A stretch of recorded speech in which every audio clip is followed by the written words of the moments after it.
આ છે ભાવનાબેન જાડેજા। કોંગ્રેસે તેઓને અમદાવાદ મહાનગરપાલિકાના નવરંગપુરા વોર્ડમાંથી ટિકિટ આપી દીધી। ભાવનાબેને પ્રચાર માટે સાહિત્ય પણ છપાવી નાખ્યું હતું, પરંતુ હવે ખબર પડી છે કે તેઓ ચૂંટણી નહીં લડી શકે, કારણ કે મતદાર યાદીમાં તેમનું નામ જ નથી। ભાવનાબેન જાડેજાએ દાવો કર્યો કે વિધાનસભાની મતદાર યાદીમાં મારું નામ છે, પરંતુ મહાનગરપાલિકાની મતદાર યાદીમાં મારું નામ નથી।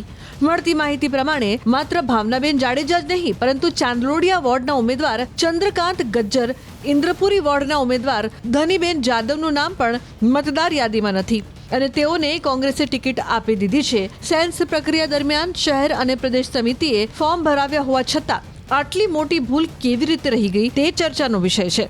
જો આ ઉમેદવારોના નામ મતદાર યાદીમાં નહીં મળે તો ફોર્મ ભરવાના અંતિમ દિવસોમાં કોંગ્રેસના ઉમેદવારો બદલવાની ફરજ પડી શકે છે।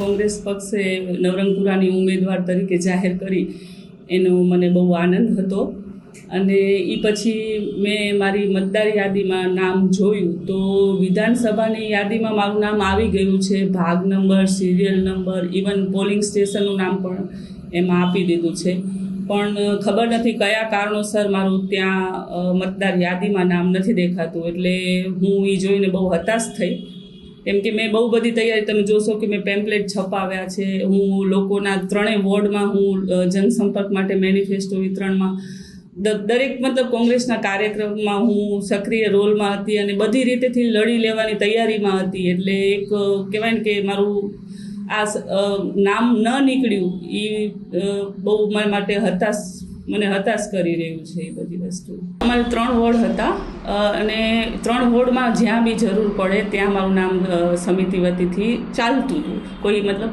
અને જ્યાં બી યોગ્ય લાગ્યું અમારા શહેર પ્રમુખને અને રાજ્ય પ્રમુખોને ત્યાં એ લોકોએ મને ઊભી રાખી, એટલે બાકીની ફોર્માલિટીઝ પણ આ મુજબ ભરવામાં આવી હતી। કે મેં જોયું એ વખતે મોબાઈલમાં કે મારું નામ વિધાનસભામાં ચડી ગયું છે, એટલે મને એમ જ લાગે આપણને કે આવી જ ગયું હશે મતદાર યાદીમાં।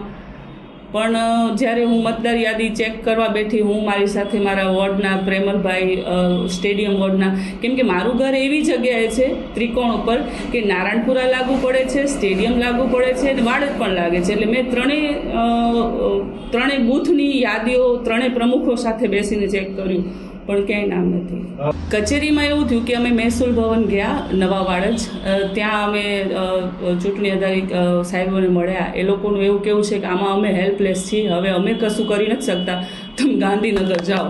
હવે ગાંધીનગરને આ બધું મારે એક લેડીઝ તરીકે મારા માટે તો બહુ અઘરું થઈ જાય લડવાનું, પણ હા, નામદાર કોર્ટમાં આ સંલગ્ન કાંઈક હોય તો હું એવી આશા રાખું છું કે મારો આ મળેલો ચાન્સ હું જાળવી શકું ને હું લડી શકું, અને મને આનંદ થશે કે જો આમાં કાંઈ પણ મારા માટે થશે તો હું આ બધામાં મારા અલગ અલગ એડવોકેટસીઓની બધાની હું સાથે વિચાર વિમર્શ ને બધું કરી રહી છું। તો એમાં પોઝિટિવ નેગેટિવ બધી વાતો આવે છે કે અમુક લોકો કહે છે કે આ રીતે આપણે કરી પણ શકીએ છીએ, તો બીજી સાઈડથી એવું કહે છે કે હવે કશું ન થાય।